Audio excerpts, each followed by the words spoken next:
all my locks are different. One of my locks unraveled the day that I retwisted it on the Saturday. By the end of the day, I could feel one of the locks was unraveled. Whereas other locks hold for a while. They hold until I really disturb my roots. So when people ask me how long did my retwist last, it depends on the lock, where it is on my head. It depends on my exposure, my scalp's exposure to moisture. But I don't really care. like if all of my locks unraveled by the end of this week, so then that's like within a week of me retwisting my hair, even though I know it's not going to happen. But if all of them did, I'd be like, okay, cool. Maybe they feel more inspired to move and grow, because that's how the locking happens. Because you have freeformers whose locks form freely. So there's no manipulation or maintenance to have the locks form in a particular way on the head. Whereas myself, I have traditional locks that I maintain through retwisting. And so therefore, I'm almost dictating how many locks I want and how I want them defined.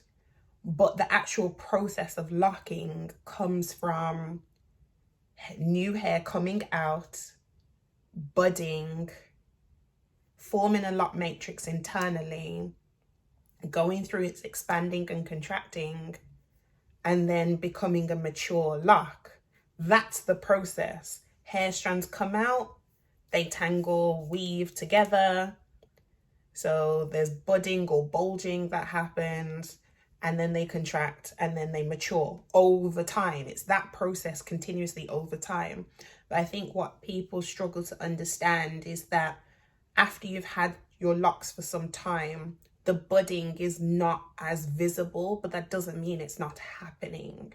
So the budding process is still happening at the top end of the lock with the new growth, but because you may have some more length to your locks, you're not necessarily seeing a great distinction between the budding that's happening at the top and where the locks have formed a bit more maturely further down. Compared to when you have starter locks, there seems to be so much frizz, and buds seem to be throughout the locks, or these bumpy sections or unevenness and stuff. That's because the lock is still in an initial formation stage. Whereas mine now, because I've had locks over 4 years, so a good 80-90% of my lock length is mature,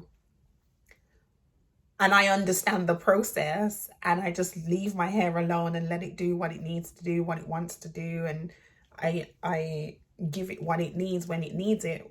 I communicate with my hair communicates with me, my body, like how I care for myself and my internal environment will impact my hair, because I've known for years that my nails and my hair are the last things to get moisture from the body. So I ensure that I give myself enough so that there's enough left to go to the last things. Because once all your internal organs take all the moisture, the nutrients, the vitamins and minerals from what you consume, and it's not just what you consume in terms of food, but it's what you consume in terms of what are you listening to, what are you absorbing through your skin, what are you thinking, how do you feel on a regular basis. All of that creates hormones and chemicals in the body, energy in the body, that then converts or becomes something.